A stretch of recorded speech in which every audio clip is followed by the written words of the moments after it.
Hey, welcome to the Razzle Dazzle Show, a podcast where we talk about our favorite video games and all things pop culture with an emphasis on our favorites.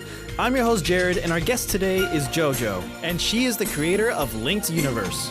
Linked Universe is a fan comic where links from different Zelda games find themselves embarking on an adventure together to stop a mysterious evil that has wreaked havoc across the world, leading to their fateful encounter. As they journey together, they learn more about their alternative selves and explore their unique traits. Let us know what you think about this episode somewhere on the internet, and be sure to follow us on Instagram at Razzle Dazzle Show, on TikTok at Razzle_Dazzle_Show, and on X, formerly known as Twitter, at Raz_Daz_pod. And with all that being said, it's Razzle Dazzle time. Hey Jojo, thank you for coming on the show. Oh, it's my pleasure. How are you today? I'm doing all right. All right, quick. Oh my God, I can't talk. Jesus. I'm glad to hear you make mistakes because that makes it more comfortable that I'm going to stumble on my own words. It's fine. Like, it happens regardless of doing something for so long. Like, you know, there's just those off days or whatever, you know? Yeah. It happens. I gotcha. And this is all staying in the episode, so I love how this is starting off already. A quick Kickstarter. That's a hard thing to say. A quick Kickstarter question I have for you, God. Okay. If you had the option of choosing where to go on vacation anywhere in Hyrule that's not a Hylian settlement, where would you go? My brain instantly thought of the Oasis Island that Link buys, but that's technically Hylian, so I'd probably say the Minish, some kind of Minish village. Oh. Probably the town Minish, because it's very cozy and Piquera crafty. Village? Yes. Ooh. Not the Minish village, the in town where I suppose they're in the upper rafters. I see what you mean. In Hyrule Town. Yeah. Oh, interesting. It's crafty, it's cozy. It's kind of little nook in the wall. Yeah, it's kinda cheating, but it isn't because it's in a Hylian settlement technically, but like you can get away with it. Different world up there. So. Oh, I love that. All right, I'm so glad you said it because my favorite game is the Minish Cap. Oh, nice. That's a good pick for a favorite. Yeah. I love Minish Cap too. We're gonna talk about Zelda like later, but like I just want to know, what is your favorite Zelda game? I have to give credit to Ocarina of Time. Right. Yeah. Yeah. We'll get into that more later. But first, where did you grow up and how would you describe the background of your childhood? I grew up here in the Pacific Northwest, kind of the greater Seattle area. Mm-hmm. But with my parents and siblings and overall, like my whole childhood, I was always had this creative desire, and I gravitated toward drawing at an early age, so much so that I was always kind of known for drawing. That was my thing, was just drawing and crafts and that. So I got into like stuff like screen printing, and I dabbled in animation just for fun. But my whole life, I just couldn't get enough of creative ventures. I'm sure you've taken art classes throughout middle school, high school, and all that stuff, right? Yeah, here and there, but they weren't really, they're more like traditional art. They kind of teachers that didn't want pop art or, you know. Yeah. They didn't really want no video games, no anime. They were kind of cut that out, you know, but that was kind of the trend, is what people were liking back then. Right. And that's what I like. I love video games. Yeah, no, I totally understand that. I'm not a drawing, painting artist, but I am a musician artist, and I learned how to play the saxophone in kind of my early high school career, and it was like private lessons from one of the saxophone players from a band that my stepdad was producing. And I was getting pretty good with it. I was practicing that for like 2 years, and then I got into high school band, like beginner's band or whatever. Yeah. But everything I've learned from this private tutor is the complete opposite of what they're teaching me in high school, where like I was learning to express myself through the music and just like learn how to play how you're feeling, like play through your heart. Yeah. But the school is like, no, you got to play like Beethoven or something, you know? Right. Yeah. It's weird how air quotes art programs place a lot of restrictions to art. It's weird. It is, yeah. Like they wanted to, like, here's the compositions and the values of this for art and painting and color theory. But I didn't know how to apply that into what I really wanted to make, comics or cartoons or something, you know. So I was kind of bored with art classes. I didn't want to paint a bowl of fruit, you know. Right. Yeah. Did you have any video game consoles in your house growing up? Oh my goodness, yes. We're a video game household. Yeah. I have an older brother, so I kind of was just, even when I was born, you know, there's video games in the house from the Super Nintendo, well, even NES, Super Nintendo, Sega Genesis, Dreamcast. I remember that growing up with that. GameCube, just about everything through the ages. Did you have any instruments? Speaking of music? I've tried instruments. I don't think my brain is really programmed for instruments. I've tried clarinet, piano, even drums, and just didn't click. That I totally understand. Because of Ocarina of Time, I've learned I've taught myself how to play the ocarina. You're not alone in that, and I love that, because then I get to enjoy the fruitage of all these people doing Zelda covers on YouTube and Spotify. So exactly. David Eric Ramos is like the most prolific ocarina player I've seen in the internet, and like his lessons have taught me how to play it, and it's really not that hard. It's really easy. It's really basic. What kind of video games did you play growing up? Ooh, let's see. I liked a lot of like story-based games that really delved into a world, like Final Fantasy games. I like those. You have a favorite Final Fantasy?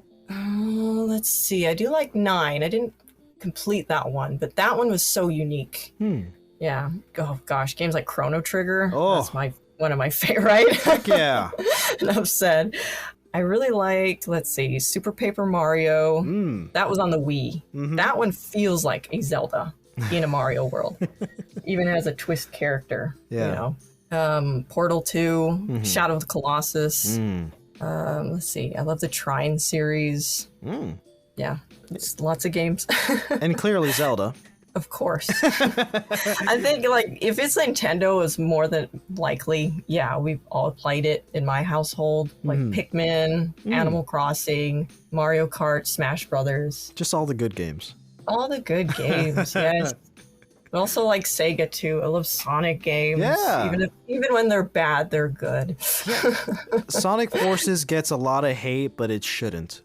Oh yeah, I really like Sonic. Was it Frontiers that came out? Yeah, me too. I love that. It was great. If there's any character that needed an open world, it was Sonic. Definitely, I 100% agree. You know, It gets so much hate for no reason. And Link take days to walk a mile. For Sonic, it's just instant. You know, he needed that space. That's so real. What was your first Zelda game? I would say first hands-on, probably Link to the Past. But like more personally, it would have been Ocarina of Time. Okay, expand on that. Tell me the story of when you first booted up A Link to the Past. Let's see, Link to the Past. It was more like my brother's game, and so ever so often I get a chance to play it when, you know, parents made him let me play. Little sister getting her hands on the game console. But I just remember seeing, I was very much a girly girl. So I like dollies and pink stuff and whatever. But I remember seeing Zelda in all her pixelated glory. Just, oh my gosh, she's so beautiful. And I just love the adventure about it and just the full color. Yeah. They really use a lot of color in such a simple way. Yeah, they do. In the pixels, it kind of set the standard back then. But then the game that really was more personal for me was Ocarina of Time. I remember my mom buying it, the special version. Ooh, the gold one. The gold cartridge? Yes, the gold cartridge. I recently got one. Oh, nice. A working golden cartridge. Yeah, recently. Nice. Yeah. See, I always thought that was the normal one. So me and a friend through elementary school were arguing about the Fire Temple song. And And if you don't know, those two songs are different. Yeah. After it's been published, after the gold version, they changed it. And so we were arguing back and forth for many years. It's like, what was the right version? Who was lying? Yeah, they changed it because it sounded like Indian chants or something. It was a prayer. So, prayer. Out of consideration, they took it out. Good for them. Yeah. But, what about Ocarina that made it so personal for you?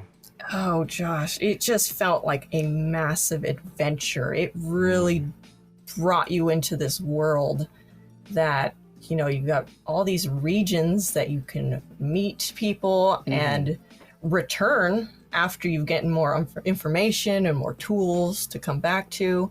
And at the time, 3D, wow, that's amazing. Yeah.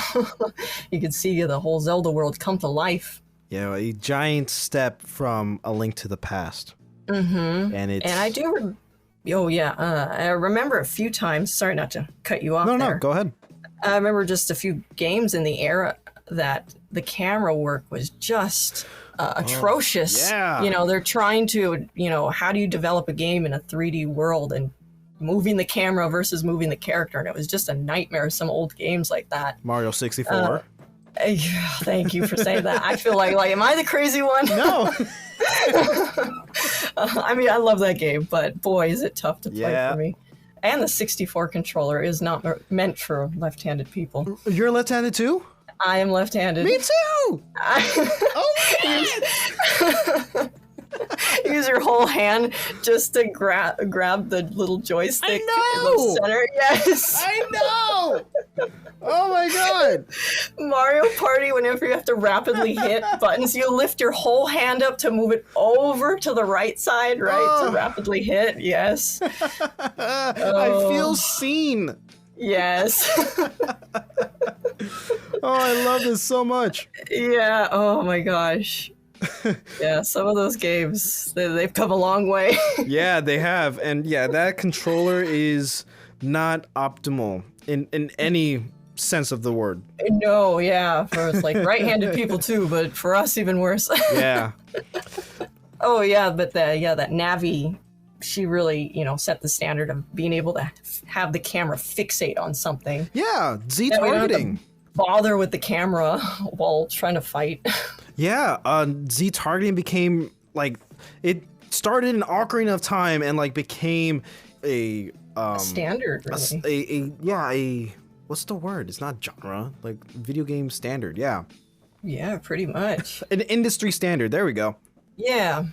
There's so many games, even just after Ocarina of Time, that have implemented Z targeting in their own way, and even now, there's plenty. Almost every single big game, action RPG, action adventure game has Z targeting. The Souls games, so many. Yeah. I think the only thing that could dethrone it would be VR, because then you're just using your own motion. Right. Yeah, that's a good point. What kind of music was being played growing up? Just about everything. Yeah. Let's see. My family was into this hard rock, smooth jazz, old country, funk, R&B, 90s rap, dance, house music, even Japanese techno, Polynesian, bossa nova, even opera. Everything. That is a big blend. How much of that has influenced your taste in music? I think I'm very open to enjoying various kinds of music. I think because video games really were my interest. It's usually kind of the, dance, techno, jungle that was kind of prevalent for an era is what I really like. But I like a wide range of music. I think my personal favorite is new funk. I love funk. I'm there with you. Yeah. I love funk. If you can roller skate to it, it makes you want to, then it speaks to my soul. What was the first band or musician that really got your attention when you were young? I think it might have just been a different era that we passed around burnt CDs. So it's random mix. Amongst friends and family, it's who knows what that was. Yeah. but I like it. So like mixtapes, but like in CDs? Mixtape, yes. How many of those have you created for other people? Back in the day, let's see. I think I did. My mom liked a lot of relaxing video game music back in the day, and and so I would burn like relaxing sleep music from video games for her. Can you give me examples? Probably Final Fantasy Crystal Chronicles has some beautiful songs. Yeah. Chrono Cross. Oh my gosh, Chrono Cross. That soundtrack is phenomenal. Mm-hmm. Yeah, stuff like that. Very like cult classics that like not mainstream popular games to choose from. Yeah. Huh. I love that. Oh yeah. Do you remember the first physical music you've owned that was yours? I think I took a CD of Moby, the album Everything Is Wrong. I like that one. That was very experimental. We have a mix of techno and kind of strange rock mixed in there, but I liked some of those songs. Okay. What pops into your mind first when I ask you to reach back for an early memory that has a particular show, song, movie, comic associated with it? Like the earliest thing that you can think of that's kind of pop culture. You know what I mean? I loved the Naruto manga. Ooh, okay. Yes. You remember reading that when you were young? Yeah, I remember the Shonen Jump. That's where they would feature like chapters of different, manga. Yep. And, I first got introduced to it through there, checking it out. And then when the volume 1 came out, buying it, and I just fell in love with that whole world of Naruto. This was before it was an anime that came overseas. Yeah, okay. And that aired on TV. That was different. But yeah, the manga itself is very unique. What about it resonated with you? I love the pacing and the action choreography particularly. Like it really broke down moments that you could see play by play what was happening next. Every swing, every strike, where somebody was standing. There was a lot of establishing shots so you can see who's where, but it would have this whole fighting scene choreographed. Right. Interesting. Yeah. How did you feel when first learning that it became an anime? I was excited at the time, but, looking back, anime has a different pace than the comic. Yeah. I feel like a lot of anime has to kind of, let's add a bunch of dialogue so we can push the episode longer, or let's just pan forever and repeat the same thing that was said. It's like, okay, fine. Yeah, and as we all know, Naruto is very famous for its filler episodes because... Oh my goodness. I think I dipped out by that point. Yeah. Yeah, I haven't gotten into Naruto just because of that exact fact. Like, I know there's a list where it tells you, like, don't watch these episodes, just watch these that are actually important and actually mean something, but, like... Right. That's still a lot, Yeah, it's kind of like Star Trek. Just like, ignore this season. We'll jump to this season. Like Star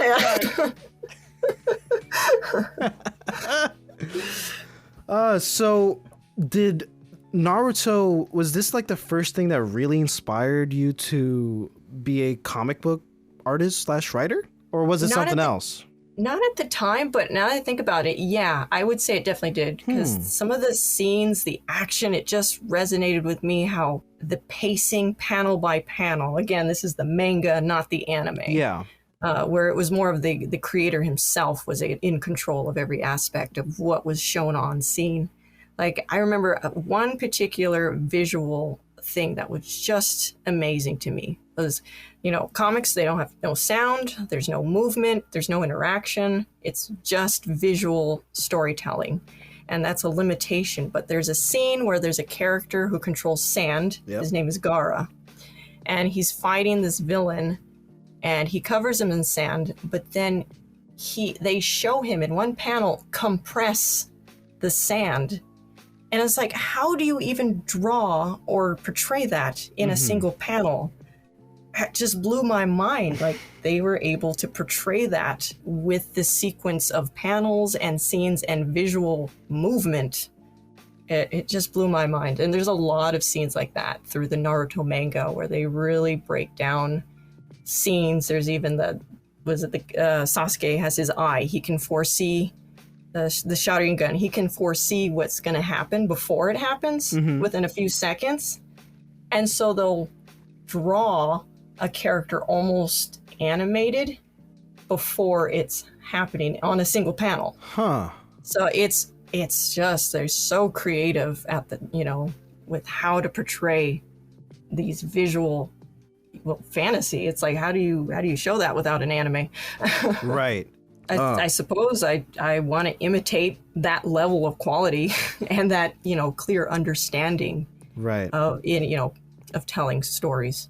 Any other comics or manga other than Naruto throughout the years that like really solidified, hey, this is awesome. I really want to do this. I would say through the years, there's just been kind of the amalgam of just manga and even some indie comics that I'll find online, or people will have just a one-off on their art blog, and they'll have such visual, beautiful art and quality, and that's always kind of been what I gravitated for, how I would want to tell a story versus like a video or animation or something. I mean, I would love to do animation, but boy, that's a lot of work. Right. So do you remember like the time/place you were at where the thought of, I want to be a creator of some kind, do you remember like where you were, and can you like tell that story if you have one? Yeah. Or if it's just like, if it was just always there, then it was always there. I think I always just was experimental with projects. I suppose I always had in my mind different like ideas of stories, but what medium they would fit into, I really didn't know clearly. Comics was attainable enough because with a pen, you literally have, the camera, the dialogue, the actor. It's all in that pen. Whereas, other means I would need to, acquire. Yeah, because you just see it in your mind and you just put it on the paper, like bam, Exactly. Right? Yeah. Exactly. Yeah. Gotcha. So tying this all into your favorite video game I'm sorry to assume, but is The Legend of Zelda your favorite video game franchise? It has consistently some of my favorite games, but maybe not my favorite game series. Interesting. I don't know. I want to say Kingdom Hearts has always been my favorite. Wow. But there's some of them, it's like, they're not that great. and the storytelling is wild. Yes, it is. That's to put it lightly. Yes, absolutely. So I'd say my favorite video game of all time would be Odin Sphere. Okay. I haven't heard of it. Oh, it's a good one. Odin Sphere. Give me one. Odin Sphere. I think they re-released. It was on the PS2, but they re-released it with an HD, what have you. Yeah, PS2 by Atlas in 2007 Yes. and by Square Enix in 2008. Interesting. Huh. That has a great story, plot, gameplay, visuals, the art, everything just comes together, and that's my favorite game. Looks tight. Okay, cool. Thank you for showing me that. Sure. So where do video games fit into your life now? I would say they're my inspiration. Yeah? Video games. The whole experience I can kind of convert into my own creativity. It's contagious creativity, I guess. What do you mean by that exactly? Well, for example, Odin Sphere, the art style it's almost animated, but almost layered. And so for a time there, when I was messing around with animation, I would imitate that layered effect that they would do with their visuals. And so, stuff like that. Right. Or even just kind of the mood and tone. Like if you play Shadow of the Colossus, that definitely has a mood Definitely. of that solitude and God. emptiness. Yeah, right? And so it's like, man, I could do like 10 pictures, hundreds of pictures really, of just an empty, cold ruins that have this longing for a presence. You know, there's a certain feel to each game. Mm-hmm. Gotcha. How does all of this, what you just described, translate into Linked Universe? Well, I suppose Linked Universe is like the celebration of like all these, you know, moments of the Zelda series. Mm-hmm. I'm using the characters kind of as a mouthpiece for their respective games. Can you tell me more a bit about how you got started with Linked Universe? Like, why Zelda specifically then? Well, let's see. I was at the time I was drawing also Knights fan art. I don't know if you know that series. No, I don't. Knights into Dreams. Oh, Knights, like the Sega. Yes. Got it. Oh, okay. The Purple Jester. Yeah. Yes. And so I was doing a lot of fan art of Knights, and what I would do is I would redesign the characters. Very simple design, but I added a lot of more theater-looking design to the character. And so kind of redesigning was on my mind at the time. Little did I know. And as I was doing some Zelda fan art, because I guess at the time my friends were mentioning, no, Breath of the Wild came out. Yeah, so Zelda was kind of in the conversations more and more. So I decided to draw some more Zelda fan art. And then sure enough, at the time, let's see, so when I drew some Zelda fan art, I was going to redesign Link, creating, you know, using different looks. But when I thought about his looks, it's like, well, which one do I pick? They could be so different. You know, they're very different. There's different tones and moods to each game. There's a very lighthearted feel and look to like the Toon Link games, be it Wind Waker or Minish Cap. And then you could go really dark and gritty with Twilight Princess or Majora's Mask. You know, so there's different moods. So when I designed them, it was like purely for aesthetic purposes. So only distinct, unique versions of Link. And so I ended up with 9, and I was ignoring technical canon. If it was technically, oh, that's a different Link or that's the same Link. So I cut out like repeated versions of them, like A Link Between Worlds and A Link to the Past. Right.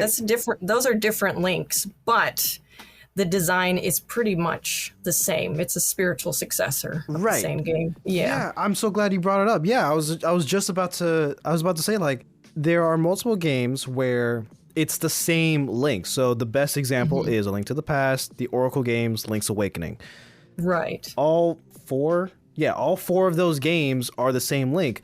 For A Link Between Worlds and Triforce Heroes, same Link. Like the Hero of Time, same Link. And I absolutely love how you took elements of all of these different Links from all these different games and mixed it all together in one thing. My favorite example is the Minish Cap Link. Like, your version of the Minish Cap Link it's so well done because, you know, it's also the Piquera sword is also the Force sword, so therefore you have the 4 colored patches for his tunic, the Piquera leaf feather earring or whatever.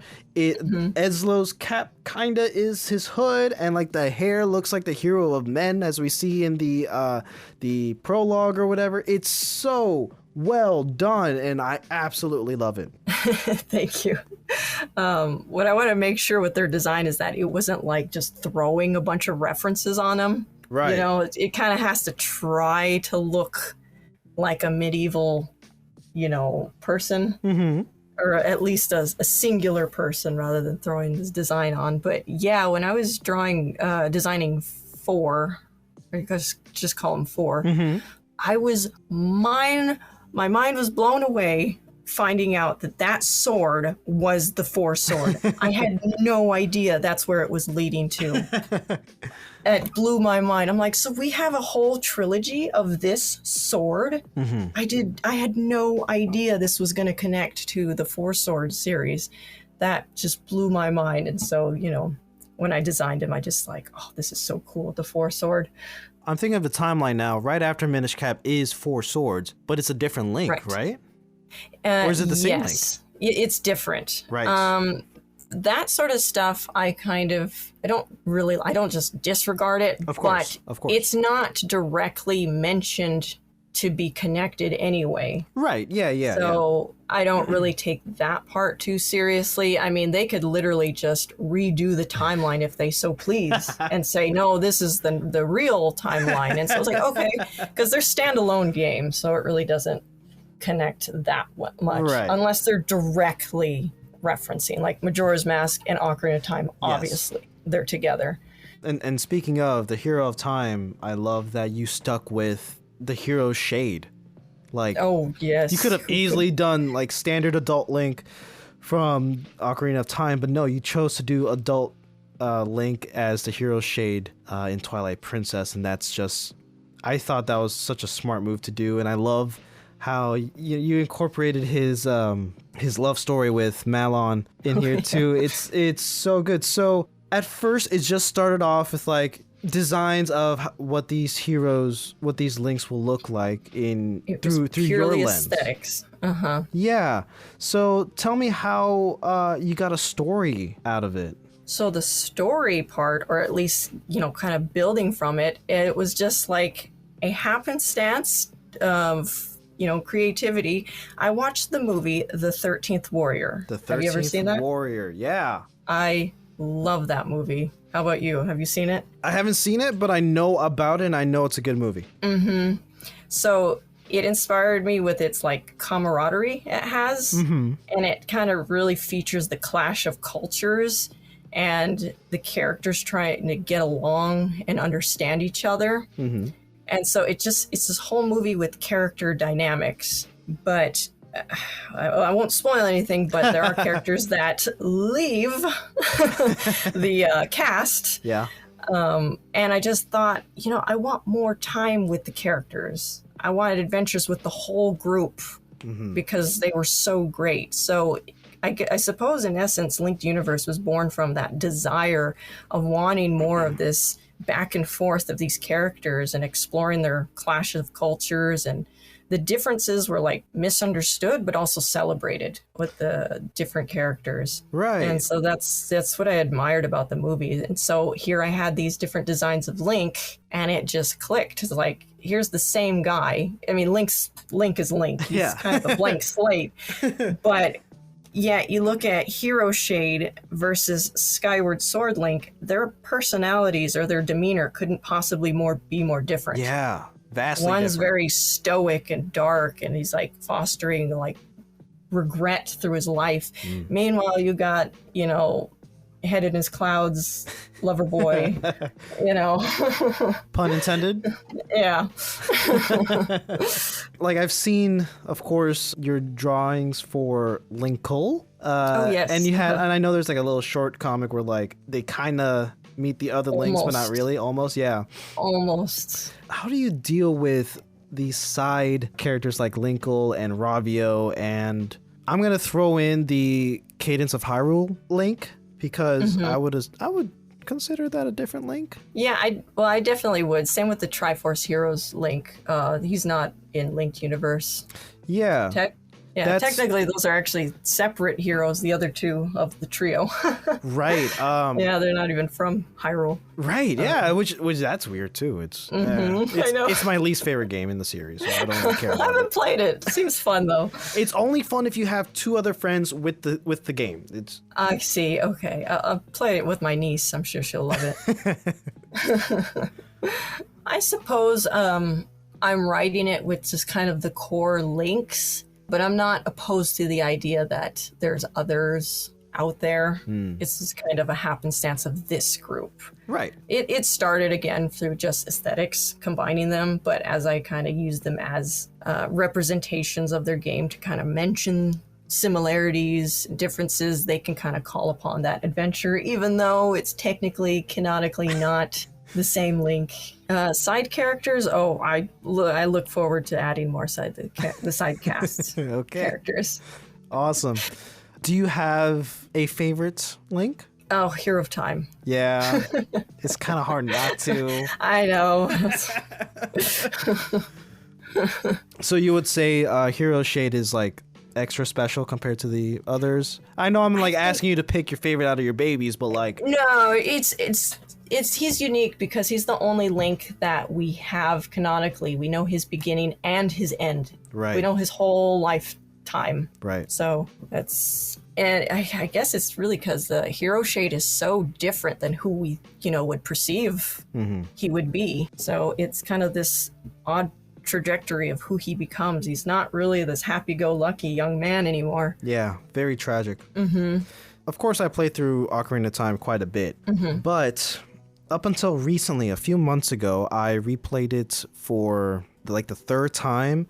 And this third playthrough is when the actual gravity or weight of the story of Ocarina of Time really hit me. In terms, like, I always used to think of it like Ocarina of Time is one of the greatest Zelda games, period, just because it is. It's 3D, the first 3D open world, air quotes, open world video game or Zelda game that came out at the time, and it's widely received, and nostalgia glasses for everyone who talks about it. Great. I agree. I played it. I'm like, yeah, no, this is fun. This is like generic standard Zelda. Like, this is to be expected. Right. It's, as said from someone who was born 4-6 years after Ocarina of Time came out. So, but this third playthrough, I really took a moment to think about what is actually happening within these 7 years, not only to Link, but to Zelda. Like, I see Ocarina of Time Zelda in a brand new light, where like Link's story is not only tragic, Zelda's story, like as a kid, she is being trained up to become a ninja warrior, not only to protect herself, but to protect her kingdom, to build a resistance against Ganondorf since she was a kid. Like, that's insane. This entire 7 years, she's watching her kingdom fall to destruction and mayhem and chaos while she's just trying to like pick up whatever pieces she can salvage, and Link having his entire childhood just thrown out the window because destiny or whatever, the Triforce. That's insane. And like him having to cope with a 7-year-old having to cope with the stuff he dealt with as an adult, because he didn't have those 7 years to like comprehend and then learn and grow up like Zelda did. This is still a kid in an adult's body doing this stuff 7 years later, and then like getting transported back in time and just being like, I went through all that, like PTSD to the max or something, and then losing his best friend Navi and stuff. Like, yo, like this is pretty heavy for like a kid's game in the 90s. Yes. Oh my gosh. Yes. Ocarina of Time excels in its just giving you context, and then you can fill in the rest with what that implies. And it's phenomenal with that. And just knowing what happens to him in Twilight Princess just makes it even more tragic. Like, it's not what we were expecting, but oh my gosh, then it kind of gives you And I've always hoped like he would end up with Malon, become a farmhand, like his descendant is. And I'm really happy to see that within your comic. I know it's not canon, but I'm sure that's almost everybody's headcanon to what happens between this time. And we get to see that. Twilight learned the Epona song somewhere. Exactly. And we get to see that connection through your work. I think it's beautiful. If I can say anything about your work, it fills in a lot of gaps between the games that I want to see happen, like this prime example. Yes, thank you. But go ahead. Ocarina of Time Zelda is, she's my favorite. Yeah. She's so cool. Oh my gosh. Super cool. I think you had a post where all the Zeldas met, these Link's Zeldas? I have not. That somebody else probably did that. Oh, okay. I know I saw something of that somewhere. The cast will double. Oh, I love that. A little sneak peek. I love it. Yep. Speaking of, I've always had this question. Okay. Because I don't think, if I am looking at things correctly, you didn't start posting like a story of them being connected until March 2019. Right. So these were just ideas and just posts of just these characters kind of representing these similarities and differences in their games, but as just a scene if they were together. Just if they were together. There was no context of the story. I have no idea how this would happen. It's just how interesting. Look, how seagulls are significant to Wind Waker and Link's Awakening. Yeah. Meanwhile, in Breath of the Wild, you can be a terror to, wildlife. So, Right. So it was just like things like that through the Zelda series. That's interesting. Like sometimes Link is a knight. Meanwhile, the knights are just cowards in Twilight Princess. So it's like what an interesting comparison or perspective two different Links would have on this topic. So I have to ask if you've already answered in like one of your many posts or your Q&As or your Tumblr, but I want to ask for the sake of the show.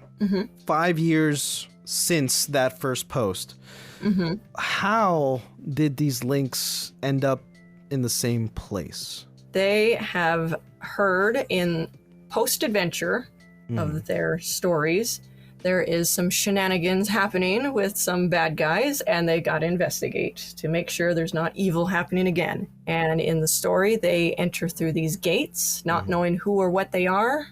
They then follow, so to speak, a breadcrumb trail until they encounter these other Links. And I am working on a prequel of how they met and how it works. And it's been a fun project because I am writing them initially speaking their own language of Hylian. So they don't understand each other. That's so cool!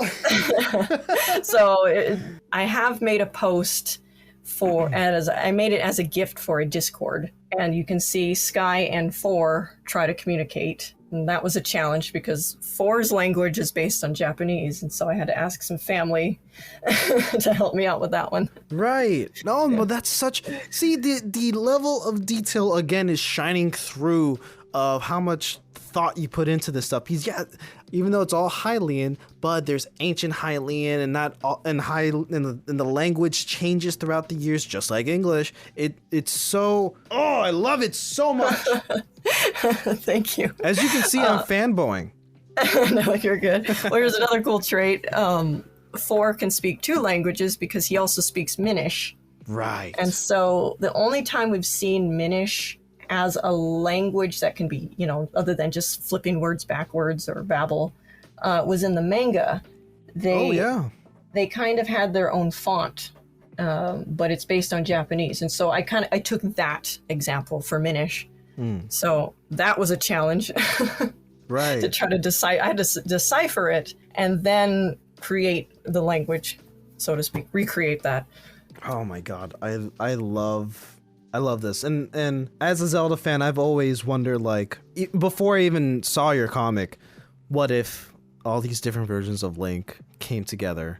And now I think we all thought that. Yeah, right? Like if every Link, if every Ganondorf, if every Zelda, like, were in the same place, what would that be like? It's even more interesting with the girls because they're blood related. That's true. They're all like great granddaughters and mothers and interesting, right? Very. And I wonder how you're gonna incorporate the Zonai stuffs from Tears of the Kingdom. See, I'm getting ahead of myself. Can I ask which version of Hyrule are they all in? It's like, or is there like a nexus? Currently in the story, in the Sunset arc to the Dawn arc, I'm kind of divided in chapters, I guess. They are in a non-hero era.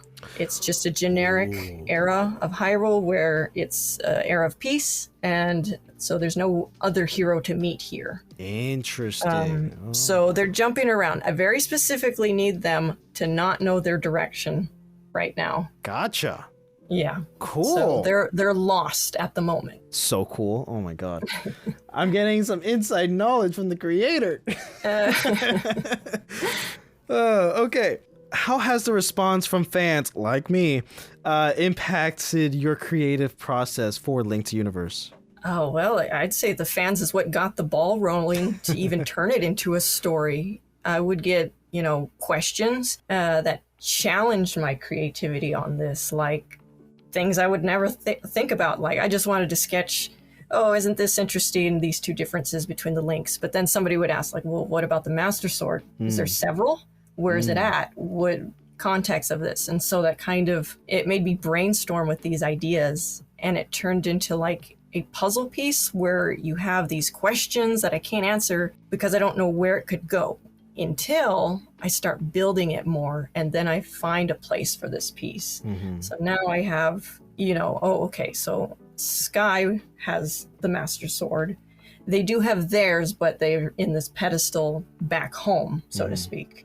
But they can all use this sword. How does sharing the Triforce work? So the Triforce, as brought out in Skyward Sword, is that the symbol on the hand is a representation that they are worthy. It's not the Triforce itself.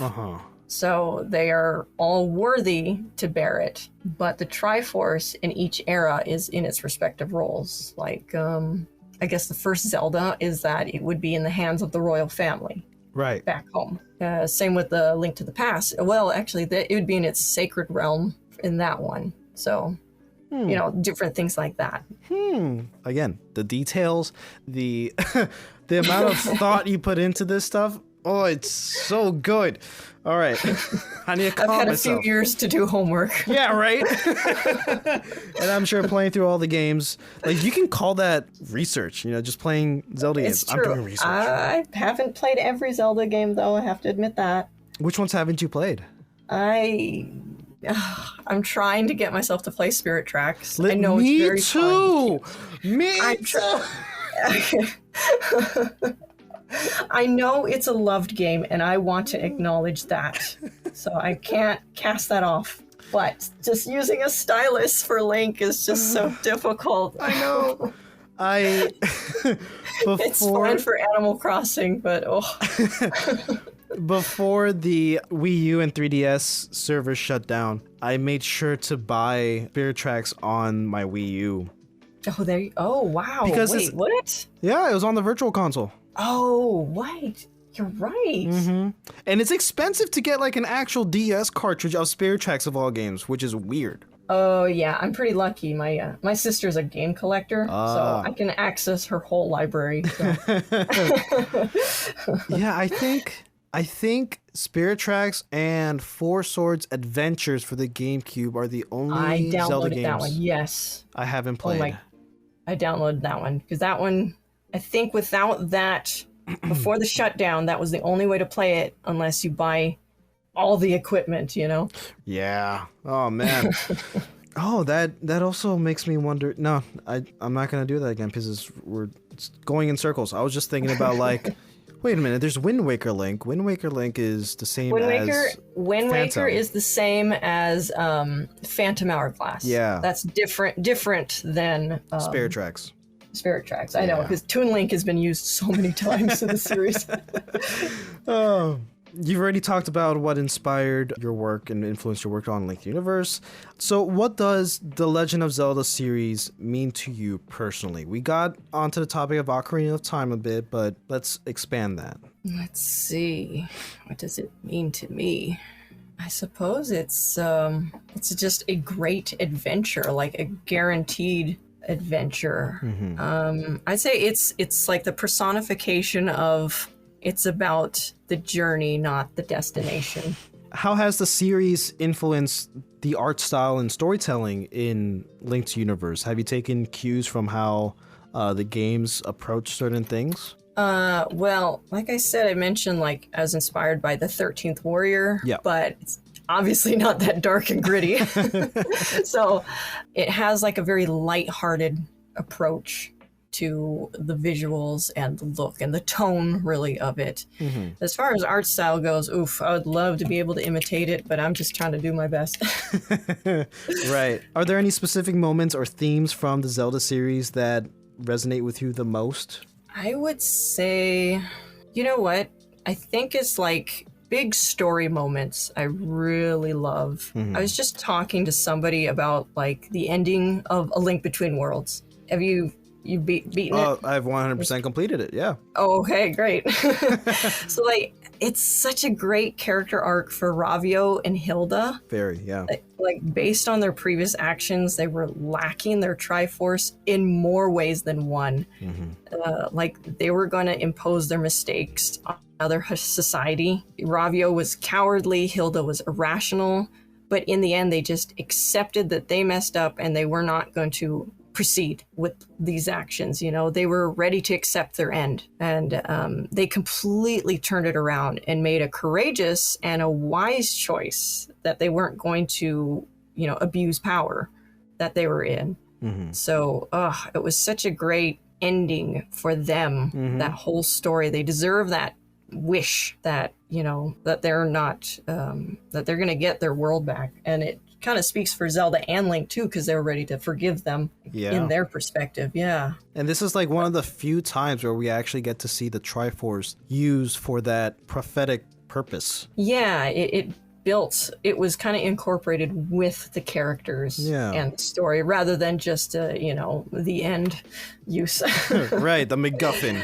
Yeah, there's great moments like that through the Zelda series. There's, you know, Midna's whole character arc is great. That ending, as much as I don't like that ending, I love that ending. It's great storytelling, but you're like, oh, I miss you, Midna, don't go. It just leaves you wanting more, right? It really does. But adding more would ruin how perfect it is. Yeah. Oh man. Or even just like, was it the wedding in Majora's Mask, a cafe in Anju? Yeah. Oh man, it's so good. There's big character moments like that through the series. Right. Yeah. I think you have already answered this question, but I'm going to ask it anyways. Sure. How do you balance staying true to the original Zelda characters while giving them a unique twist in Linked Universe? It's definitely a balancing act. So, you know, it is an alternate universe, so I'm willing to kind of alter and change something for the sake of entertainment. Yeah. But I'm within a limitation. Like, I want to at least have one foot in the door of canon. So I try to exaggerate or interpret what's already there in canon. Understood. Like, yeah, so like Link is a blank canvas, but there are still parameters to who he is. Like he has a sense of justice. He wants to help people, but he can be a troublemaker too, you know? Like you can ask, how angry could Link get? And what does that look like? And what doesn't it look like? When does it stop being Link? You know? Yeah. Are there any stories or memories from your life that you draw upon for inspiration in your work? I suppose, like, as far as, like, the characters, the group dynamic is a little relatable because my family is a very mixed culture, culturally speaking. And so growing up with mixed cultures around me, I could see the, you know, the effort it takes for people and friends and family to work as a team and to understand each other. And I suppose that's kind of why I like the movie The 13th Warrior too. Right. And then I suppose Zelda in general really is inspired. Well, my own personal experiences would be like outdoors, the outdoor adventures. You know, I think most kids, you know, draw upon that inspiration. I think, is it Miyamoto himself mentioned Zelda's inspired by his outdoor experiences growing up. Yep. Yeah, so, you know, my grandparents had property way out here in the Pacific Northwest woods, and we would spend hours out there in the woods, just the middle of nowhere, on our own adventures. Have you or will you incorporate any of your adventures that you had as a kid into your story? I suppose it's already embedded, honestly. Okay. How do you see Link's universe evolving in the future, both creatively and in terms of storytelling? I want my art to always improve. It's never where I want it to be. So, and that's okay, because I always just want to improve and be able to portray certain visual aspects better. Backgrounds. I can't stand backgrounds, but it's little by little. I'm getting there. Right.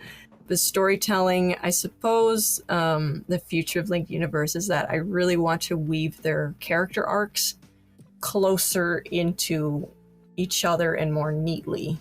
So rather than kind of expanding outward into a bigger multiverse and world, I'd rather keep it closer, smaller with the characters. Because I got 9 of them. There's a lot of variables to consider. And plus it's going to double with the girls. Right. No, I see what you mean.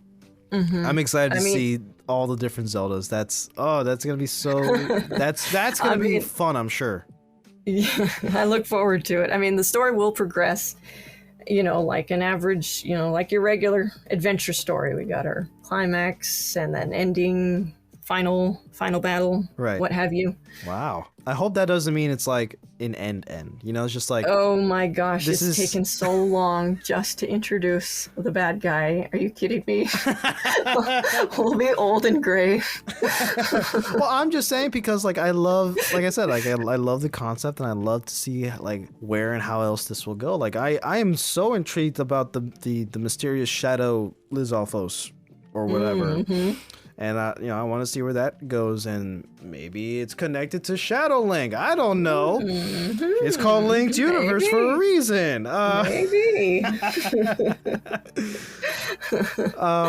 So for coming so far with Linked Universe, what advice would you give to aspiring artists and storytellers who are looking to create their own unique projects? Have you heard of the pottery class parable? No. So it was an experiment done with a classroom where there's 2 groups. So group 1, their job was to create pottery, but 1 perfect piece of pottery for the whole duration of the class. They're working on just 1. Make it perfect. And then group 2 had to make as many as possible. Constantly make this pottery. Make hundreds, thousands if you can. And what happened in the end was that surprisingly, the group that was focused on quantity ended up making the best quality of pottery. So literally practice made perfect. Mm-hmm. And I can't tell you enough how much just diving into your project is how you're going to learn how to achieve that end goal. And like, I wasn't expecting to create this comic series. I was actually going to retire social media on my art blog and just kind of focus on learning how to do backgrounds and anatomy and color theory and to learn how to make a comic. Mm-hmm. Little did I realize just practicing making a comic was how you practice. I didn't realize it. So even just like, well, I was saying, the backgrounds, originally they were just gray, nothing. There was no backgrounds. Mm-hmm. But now I think I counted how many backgrounds I've made. It's like 1,300 backgrounds in the comic itself. And there's no way I could get some of those backgrounds had I just worked on one picture and try to make it perfect. But it's through this constant practice through the years that I've learned as I've gone. So like anyone with your trade, be it radio or not, just, don't worry about trying to get the best microphone or get the right setup. That's You'll learn things you never knew you needed to learn. It's so real. Yeah, you're preaching to the choir. Yeah, that's right. Yes, you're so right. Oh my God. Right. Imagine like trying to research the right setup or the right program. They're spending months doing that. It's like, no, just use your little phone microphone. Yeah, start from nothing, then build up, see how you're gonna get better. Exactly. Not in terms of like the story and where it's going, but what are your plans for Linked Universe, like as a whole story in the future? Like, do you want to actually have like physical issues at some point, make it like a book, like a physical thing, or a giant collaboration? Like, do you want or have any plans for any of that type of stuff? I'm not into it making like growing into a huge thing, but it would definitely be cool to be able to hold the book in my hands and let others, purchase or something like that. It would be very cool. Tangible media, you can't beat that. Right? Yeah. Back in May, I had this guest. His name is Will Robson. He is a comic book writer and artist, and he's worked with DC, Marvel, written for major superheroes like Batman and stuff. Like he's a pretty big deal in the comic world, and he has his own company called Speech Comics, where he has his own comic book series called Outbreaks. It's an anthology of zombie comics, or an anthology of zombie stories. And when asking him like how he started with it and like what he wanted it to like turn into and all that stuff, he was saying like he is not looking to make, if I remember correctly, and I'm just gonna say I'm paraphrasing, it's not starting with like, I want to do this and make money. He even said it himself. He's kind of losing money from making his own comic, but because he loves doing it so much, it's worth it all in the end. And he's like very proud of like what he's made so far. His third issue should be out already by the time this episode comes out. But I think hearing that from a well-established comic book artist and hearing your take on that as well, like, you know, it's not important on like trying to make this into a big thing as long as you're having fun loving what you're making. Does that make sense? Oh, exactly. Yeah, I'm just a Zelda fan. I'm just one of the many media that is inspired by Zelda. You can go through the music genre of Zelda inspiration. Yeah. And oh my gosh, some of those covers just, oh, that's wonderful. But yeah, it's not for profit at all. I would still make it even without the Patreon. I can thank them that the comic isn't going to slow down to a crawl. Right. You know, of production, because Right. you know, we don't live in the same economy anymore. That's, yeah. But I would still work on this comic. It's still my fun, my inspiration. I love the Zelda series. This comic is going to be produced regardless of anything, whether I have one fan or 100 fans. And out of, just like by pure math, I'm sure there is at least one person on the Zelda team that is following you or has read or seen your comic. Ugh. I am sure of it. Please don't shut it down. Oh no, I'm sure it's fine. But like, wouldn't it be cool if like in a future Zelda thing, like not even a game, like a product or something, there's a reference or something, or like a nod towards you or whatever, you know? Like, I think that would be sick. Oof, couldn't even imagine. Speaking of the future of Zelda, as a creator inspired by the Zelda series, how do you see the series' legacy continuing in the future? Let's see, that it's definitely going to have a mainstream phase when that movie comes out. Oh my god, I'm so excited. That'll be interesting to see. Yeah. So, and you know, based on the response, I'm sure it's going to be successful, regardless of, you know, the diehard fans who get particular. The masses will probably, no doubt, enjoy it if the Mario movie is any way to gauge. Right? Yeah, so that'll be interesting how that will, you know, influence the Zelda series. But hopefully they stay true to kind of the creativity they use for the series. They're very experimental with each game, and I love that. I hope they don't try to think that they need to be too safe. Yeah, I feel pretty confident that they will stick to like what makes Zelda, like the magic of it. Just hearing that Nintendo is funding more than half of this project and that Miyamoto is like working hands-on with this puts my mind at ease. I was so happy to hear that. Right? Yeah, me too. And also, I think they mentioned the director. Yeah. He's worked on the Maze Runner. Yep.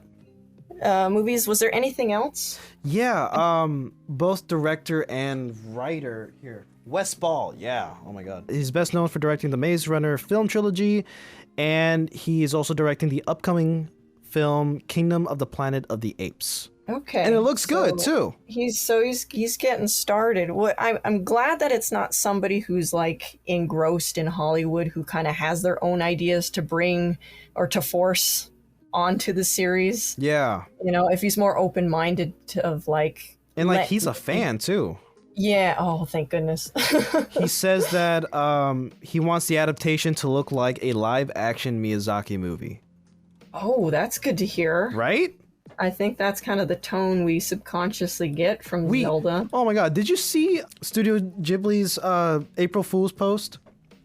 No. It was them like fake announcing that they're doing a Zelda movie. Oh my gosh, that's not That's not a joke. That's mean. And we all want that. Like, exactly. Oh my gosh. but That's a dream come true. right? But if this director Westball is like wanting to make that into live action, then I'm super excited for it. I'm not too worried about, it being live action. I mean, Me neither. I just don't want it to be Lord of the Rings. Yeah. I'll be picky about the actors. Sure. But yeah, that's that's a given. But either way, I'll be fine with it being live action. I think that'd be great. I'm just curious what age range they'll make Link and Zelda. Oh, yeah, and that has to come down to like what iteration. Yeah. Yeah, what story are they gonna tell? I hope it's Ocarina. I feel like it's gonna be a unique story. Really? Maybe I have this gut feeling. Maybe another Link to add to the universe. I think they'll. I feel like it'd be like the safe route to kind of draw from the whole series a little bit. Ah, I see. But to kind of have their own original Link without imposing on the previous games and stuff. That'll be interesting. I kind of hope, just for like my younger family, I think it would be fun if they did like a Kid Link story. But if they did it more adventure, then make him like a teenager. I see. Yeah. Only time will tell. I know. Who knows? I'm not going to be too picky. Well, either way, it's going to be better than the Zelda cartoon. So oh my god! Okay. Yeah, don't even get me started. I want a reference of that in the movie. I kind of do too. Right?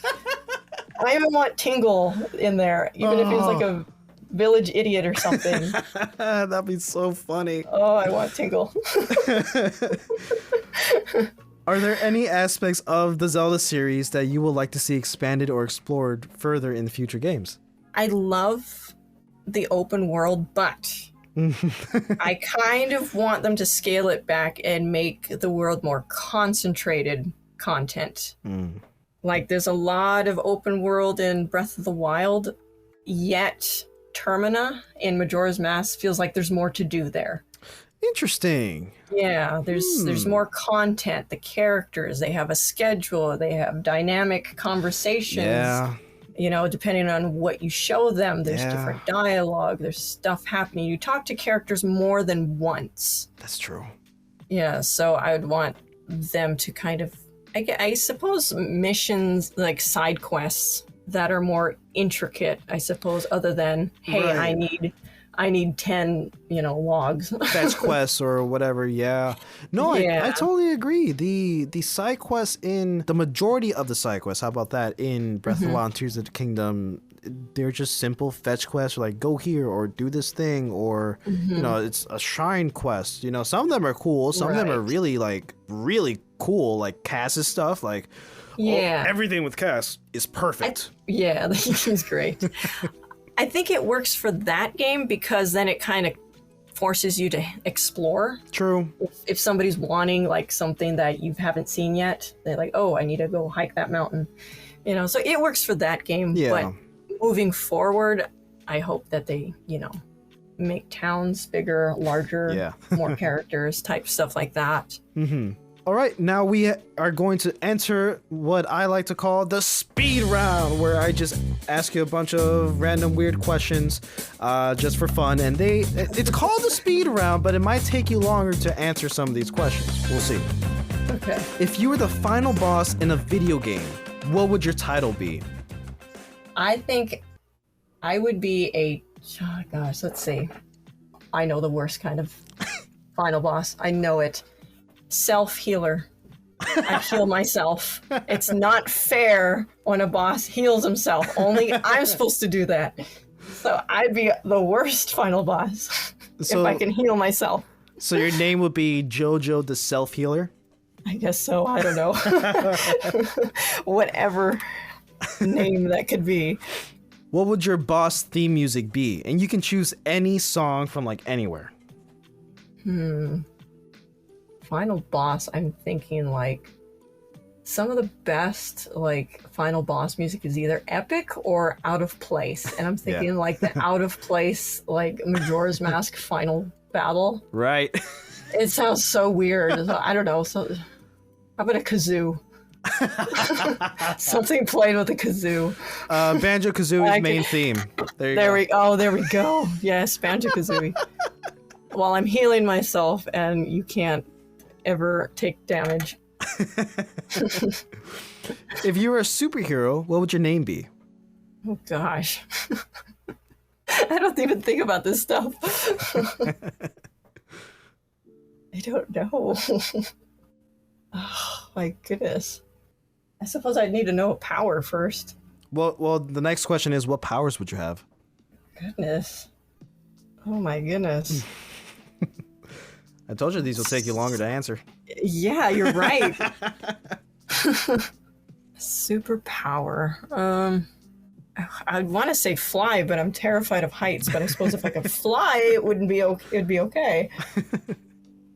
Sheesh. You know what? I'm not going to think about it too hard.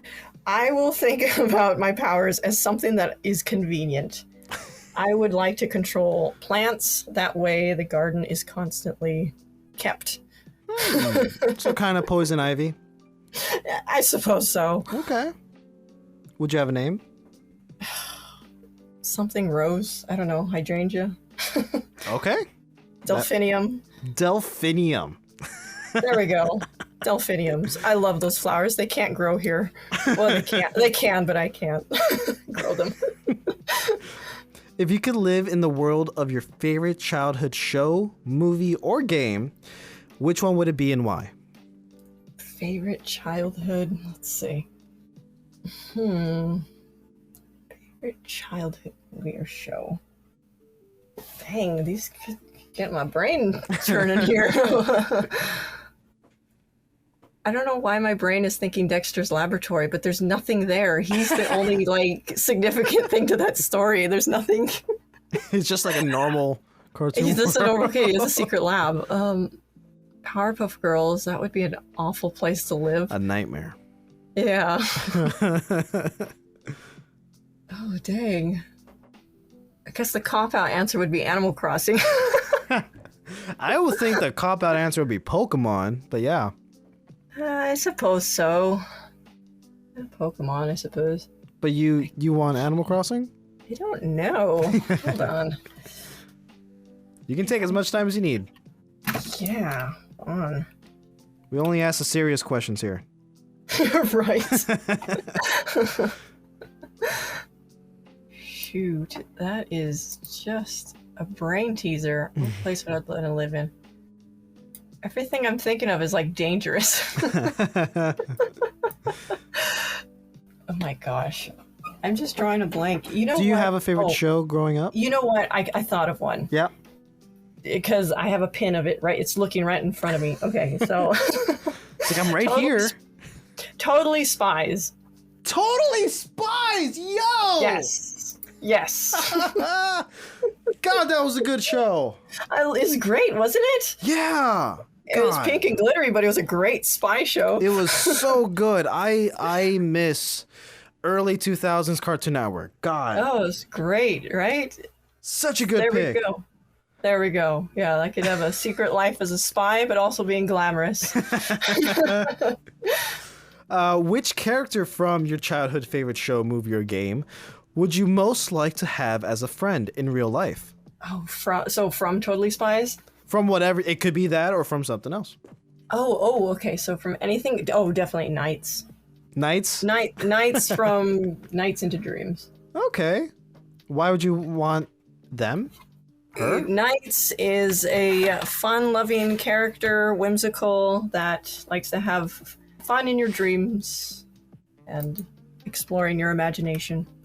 You think they'll help you, have some pretty fun dreams? I would hope so. Yes. Yeah. And help get rid of the nightmares. Yeah, okay. If your current favorite show or movie were to be adapted into a musical, what genre of music would you envision for it? A musical? Oh no.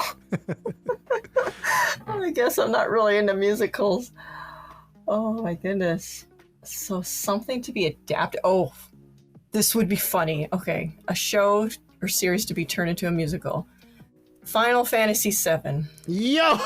Let's see Sephiroth Just sing. Better yet, make it on ice. Make him sing his own theme. Theme song. Him just chanting in Latin. There we go. Yep. Oh no, I can totally see it. Hold on a second. I can totally see in the northern cave, him in the center with the group in front of him, and like on the walls in the background, kind of similar to the Sith acolytes in Rise of Skywalker. Like I can see the other Sephiroth clones or whatever chanting in Latin. And and just Sephiroth just coming down. I can totally see that working. I'm glad you can, because I did it. That's just a joke. Well, Final Fantasy VII is one of my favorite games of all time, and my favorite Final Fantasy. And I've been playing through Rebirth recently, so. Oh, okay. How do you like it? I've heard mixed. Love it. Love it? Okay. Oh yeah, I 100% completed Remake and the Yuffie DLC like December of last year. To get me ready. I thought it was gonna last until February when Rebirth came out. I 100% completed all of it in a month. No. But now Rebirth I have to take my time with, because I don't want, for one, no spoilers for Final Fantasy VII, but I'm dreading the thing that happens. The big. Are you familiar? I played through originally I played through disc 1.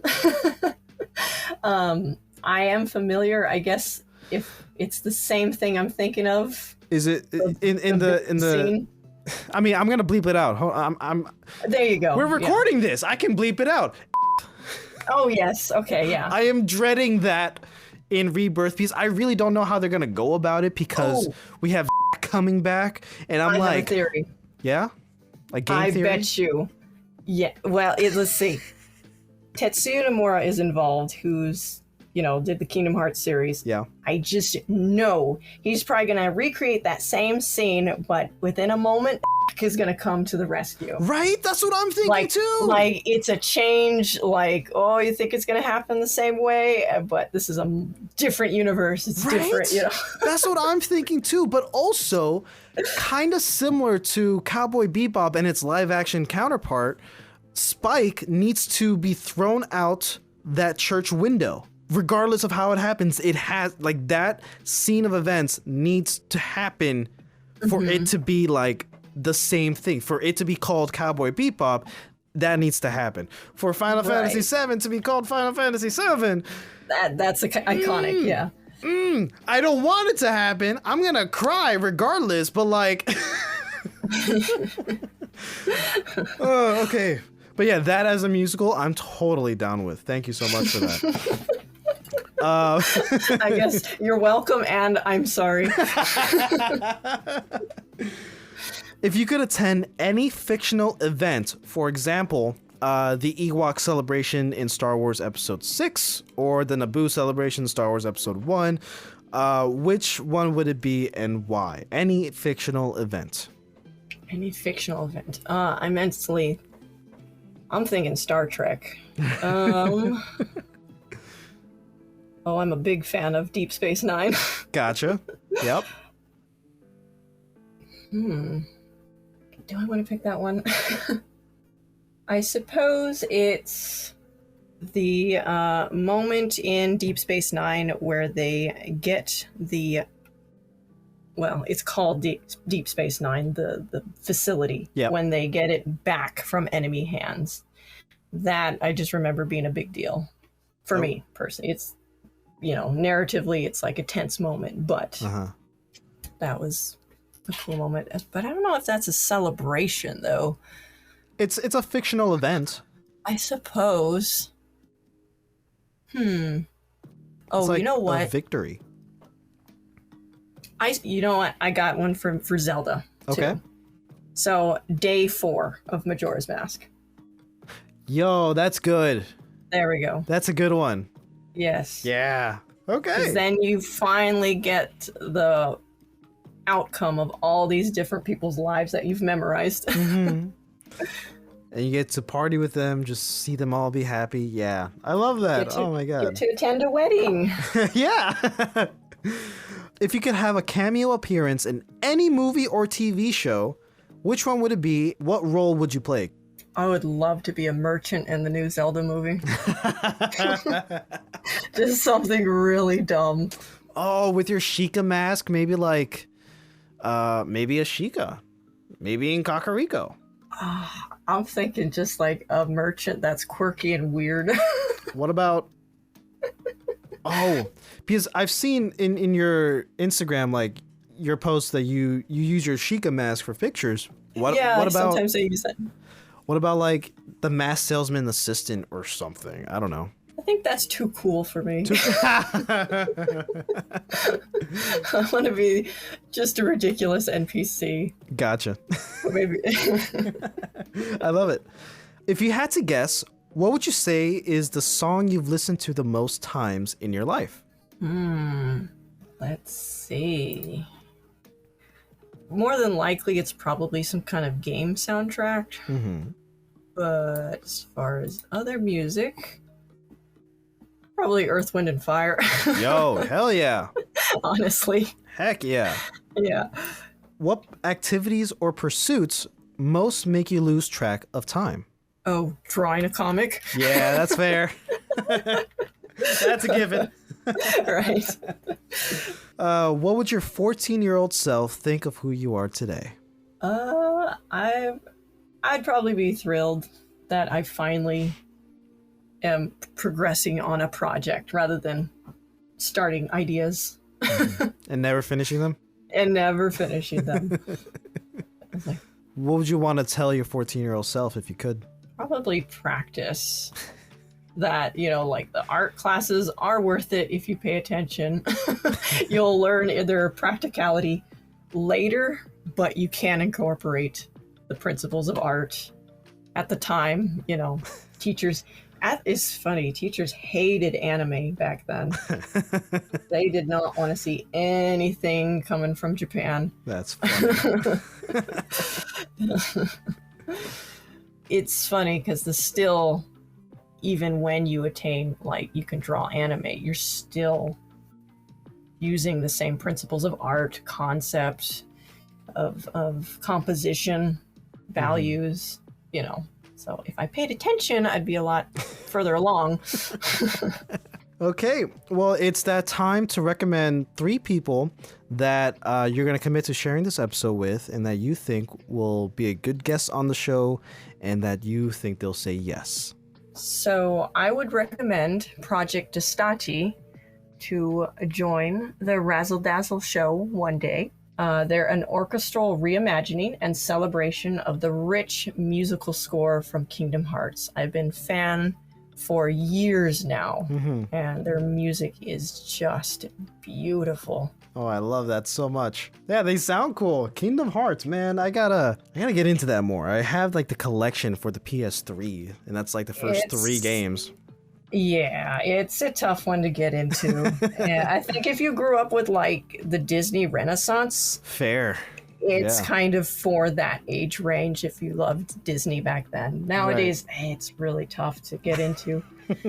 But yeah, this group, they do music like the same way Zelda music is, where there's motifs that represent a moment, a character, and a certain way. The composer of Kingdom Hearts, she does Final Fantasy too. So her quality is just phenomenal. Cool. Yeah, I'm excited to reach out to them and hopefully get them on the show. Thank you for that. Sure. Do you have any final thoughts? About like, the show, about Linked Universe, about like anything you want? Is there anything you can share about the future of Linked Universe or anything, In the next arc, we are going to thoroughly enjoy their differences on how they approach dungeons. Oh. So our next location is a dungeon, and you get to see their differences in that way. Interesting. So that's so cool. Hyrule Warriors is going to be very much a fish out of water here. Oh, I'm sure. Right. Oh my God. I never even thought about how different links would tackle different situations. The only way I would think they'll do things differently is because of the items they have. But them as characters, that's a consideration. I never thought of it because it's me playing it. Link is the link between me and the game. So it's like, how do I think? Right. Interesting. Well, Wild is very different how he approaches a dungeon. Right? He's just gonna be like, so are there like terminals or not? No tool, no problem. I'll figure it out. I can climb over the hill. Right? I'm excited. Oh my god, thank you for sharing that. And they're not solo anymore. They got a group. True, and they got a plethora of items. Very different too that they got to consider. In fact, I've laid the groundwork of the location already. Cool. They've actually walked the grounds of this dungeon in ruins. Oh, time travel? Or just like more of it? During the events of sunset, they've treaded on these ruins. Okay. The next location is in the past. Oh! Sorry. So these ruins are not ruins anymore. Oh, this is so cool! Oh my god. Yet. In fact, Twilight has walked by a solved puzzle in this dungeon. Oh, I love it when this happens! Oh my god! I'm getting so excited. Again, I'm fanboying again. Oh my god. This is the fun part of taking my time, even though I don't like the slow pace, but I can plan things more. Oh my god, I'm so excited. I'm Thank you for sharing too. this. Sure. I can't wait too. Any other final thoughts about being on the show, about the conversation, about anything else you want to say or plug? Other than just, I know Linked Universe is a very unique and different story, that it's not for everybody, but I thank those that have joined me on this journey of discovering really and building these characters. And that's pretty much it, because it's a work in progress. As things usually are when they're ongoing. Yeah, all the listeners out there, please go check out Linked Universe on Instagram, on Tumblr. If you're a Zelda fan, God, you're gonna love this comic. You're gonna love every single thing about it. Even if you're just a casual enjoyer who just got started from Breath of the Wild a few years ago, or you're a hardcore fan that's been with the series for years, in my opinion, this comic has everything that a Zelda fan loves about the series, just in essence. Like, it's all poured in there, and it's perfect in my opinion. Oh, thank you. Yeah, you're welcome. Well, thank you so much for being on the show, Jojo. And hopefully in the future, we can have you back sometime. Maybe just have a discussion about a specific Zelda game or whatever. Sure. Awesome. Thank you so much. Thank you. All right, that's all the time we have for today, guys. Thank you so much for joining us on another episode here on the Razzle Dazzle Show. If you want to see more of JoJo, follow her on Instagram at linkeduniverse_AU and on Tumblr at linkeduniverse. Links will be in the description down below. Please let us know what you think about this episode somewhere on the internet, and make sure to follow us on Instagram at Razzle Dazzle Show, on TikTok at Razzle_Dazzle_Show, and on X, formerly known as Twitter, at Raz_Daz_pod. Be sure to leave us 5-star ratings and a nice little written review down below, and we'll catch you on the next one.